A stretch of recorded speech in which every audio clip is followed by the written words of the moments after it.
Greetings, mortals. Welcome to Tabletop Sandbox. Nope, that's not how you start the video. Greetings, In this video, I tell you how to prep and run a satisfying one-shot in 5 easy steps. Welcome to Tabletop Sandbox, where we talk about all things TTRPG. Also, I'm forgetting all my lines. I am the baddest of them all. If you ain't bout money, then I don't mess with y'all. Y'all think I don't get girls, cause I ain't very tall. That's a lie, I'm 6'4", just for the record.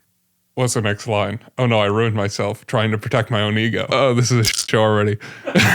Also known as Harrison Talk. If you enjoy this content, consider subscribing. It would help us out greatly here at the channel. Anyway, just to clarify, when I'm talking about a one-shot, I'm talking about a TTRPG session that is entirely self-contained. The characters and the story all begin and end within the course of one play session. If it goes longer than this, then it might be a campaign. Or you could have potentially a series of one-shots or something I like to call a mini campaign that has a very set duration, but those are topics for another time. I'm telling you today how to run a satisfying game session that is limited to a single session, which is something that I have found very hard to prep. And I will tell you how to do that in 5 easy steps. Step 1 is the concept. Usually, when I run a one-shot, it is based around a funny idea or an occasion or, I don't know, just one wild theme or idea that I would like to explore. I often run one-shots around holidays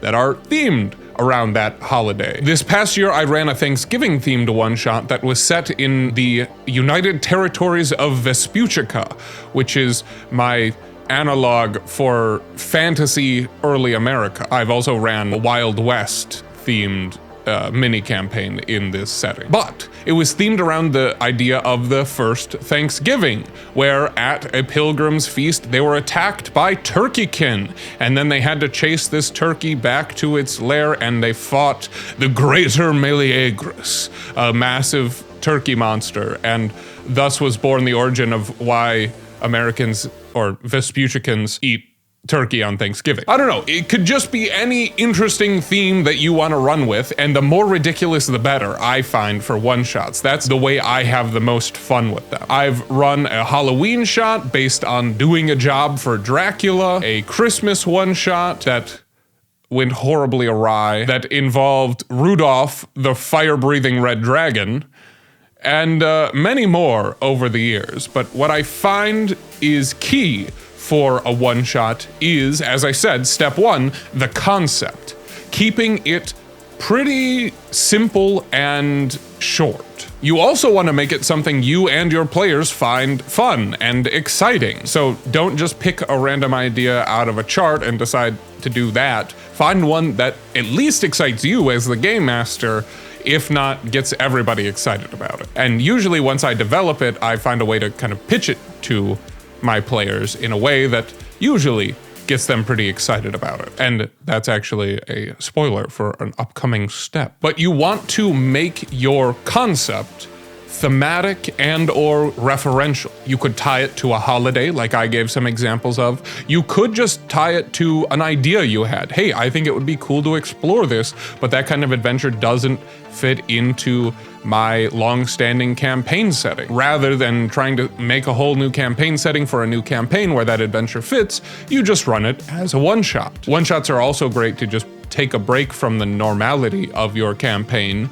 whether it's extra heavy or getting a little tedious, or just the regular GM needs a break and somebody wants to step in and try out their game mastering chops. That's a great opportunity for a one-shot. But you need to make sure that that concept is clear and kind of permeates this one-shot. Whatever it is, it should kind of have a point, at least something that draws the players to it, making them think, hey, this sounds like fun. I don't think I have a specific example, but one thing that I think would make a great one-shot is that if you have a goofy inside joke in your campaign that's going on, you could take a one-shot and run it based off of that. Kind of like Critical Role did when they did a spin-off with a one-page game called Honey Heist that was based around Vex's animal companion, Trinket, and everybody played as bears. Something that goofy and that kind of off the wall is perfect for a one-shot. Not to say that you have to make your one-shots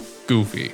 You can make them focused on an interesting genre, like a mystery or a heist, or something that's actually a lot darker than your normal campaign, like an assassination, giving the players a chance to play evil characters. That often makes it hard for GMs to run a campaign if they have evil characters, but if it's a one-shot, who cares? Go wild. All right, now into the specifics. Step 2 is events. And what I mean by an event is basically any section of time that is of a certain flavor during your one-shot. These could be social encounters, combat encounters, a time of information gathering, like looking for clues in the middle of a murder mystery. It could be just the setup scene, like not quite a cutscene, but just the scene where everything is introduced. Or maybe you're just establishing the status quo before everything goes horribly wrong when monsters attack. An event could also be a puzzle or game, and you could set that aside as your own event. And why it's important to kind of label these things is that you shouldn't have more than 3 or 4 events. These are, things that are gonna take up a whole scene, a chunk of time, not just a throwaway detail. You only want to have 3 to 4 events in any given one-shot. If you're running a slower game like 5e, you want to limit the combats that you have.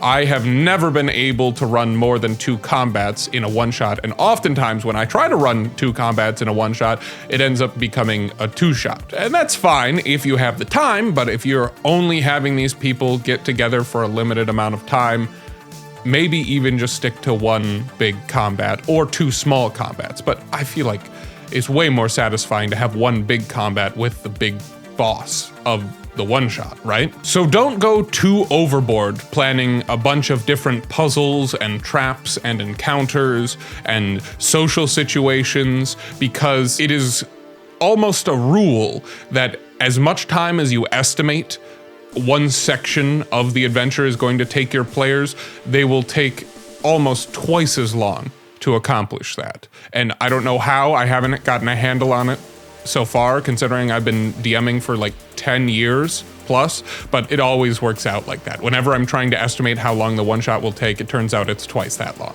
I'm like, oh yeah, we should be able to get this done in 3 hours, 7 hours later.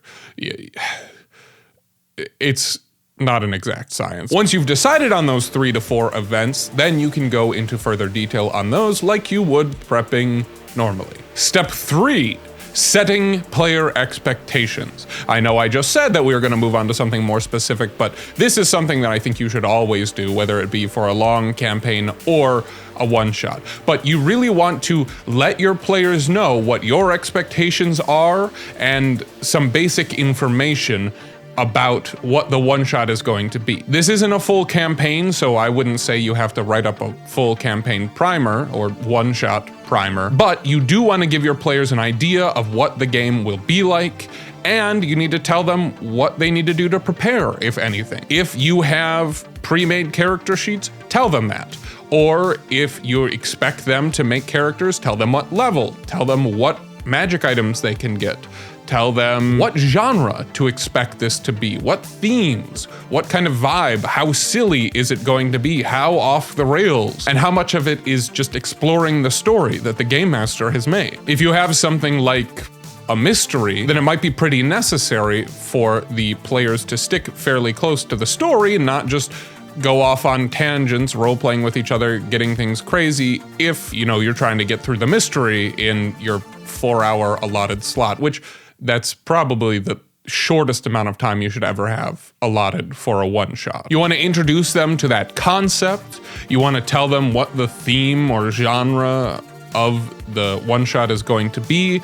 And then you want to give them inspiration for what their characters might be like and how to make those characters. If you have any races that you don't want included, or if you're having them roll stats a certain way, that's all information you should let them know ahead of time. Step 4 is to abandon your own expectations. I know I just said a whole bunch of things about setting expectations, about what is going to happen in this game and what the players should expect. But if you've been GMing for any length of time, you should know by now the players will take anything you have and take it in a direction that you least expected. And so, in order to not ruin the fun of your one-shot or end up railroading your players and taking away their agency, throw out all your expectations for how you think this one-shot is going to go. Throw out your expectations for pacing, how long things are going to take. Throw out your expectations for what the players would be interested in, or what they might just gloss over. Throw out your expectations of how long combats are going to take, how difficult enemies are going to be, because you don't know these characters, you don't know their capabilities. One of them might be super broken, or they all might be super weak because they went with a more role-playing focused build instead of a min-maxing build. It's really important not to hold any one aspect of this one-shot that you've created too close to you. Don't be afraid to just throw it all out the window if it means your players are having fun. And that leads us into step 5. Have fun. Now, personally, the most fun that I can have is telling a great story with my friends and seeing that they are engaged in it and having fun. And one-shots are an excellent time for everybody to just let loose and not care too much about their characters. Some people get really protective of their characters in a campaign and they're afraid to do anything crazy with them. But in a one-shot, it's over after this one session, so it doesn't matter if their character dies. Hopefully they die towards the end of the one-shot, not towards the beginning, but let loose and allow yourself and your players to have fun. Rule of cool is something that some people say is not that great because it can break internal verisimilitude, but in a one-shot, there is no canon to break because it's all happening right here, right now, and even if it is set in your normal campaign world, if it goes a little off the rails, you can just say, that wasn't actually canon. But what you don't want to do is realize that your players are taking way too long in the first section of this mystery and they haven't found one of the important clues, and then just spoon feed them and railroad them the rest of the way through this so that you get to tell the story that you were imagining. Because that is not GMing, that is writing. And if you have a story that you really want told, you should write it, but don't steal the agency of your players in order to tell the story that you have in your head. I actually have a whole video about stealing player agency, or rather, why you shouldn't steal player agency, that you can check out in the description below. But as I said, one-shots are one of the most fun opportunities where you can just let loose and laugh and do ridiculous things. Introduce a ridiculous character that doesn't make any sense, and the DM would probably shoot down in a normal campaign because of how ridiculous it is. But in a one-shot, basically anything goes, at least the way I run them. So let this be an opportunity to break free of the constraints of normal gaming and really just have a wild, crazy, fun game. And if it goes completely opposite of how you, the game master, expected it to, you know, it's all fine as long as your players had fun. And as long as you have fun, because like it or not, the game master is a player. You are not a service provider, and you should be having fun too. Don't stop yourself from having fun by having such strict expectations that if the players vary from them, you find yourself upset. Just go with the flow and take every crazy little idea and improvisation that your players do and turn that into the rest of the one-shot. Because if the players are able to do what they want to do and you're just playing that out, that's ideal gaming right there. And having this lack of pressure of making sure the rest of the campaign turns out okay and has a satisfying ending and the final boss is difficult enough, you can just let that all go when you're running a one-shot and have fun with it. I hope that you enjoyed this video. Please leave me a comment about your favorite or least favorite one-shot experience and tell me how my advice stacks up to what you have lived through. Thank you for watching, mortals. And while I said it's okay to go a little bit crazy with your one-shots, please don't give one of the monsters infinity knives, because that's just never fair. Good night, mortals.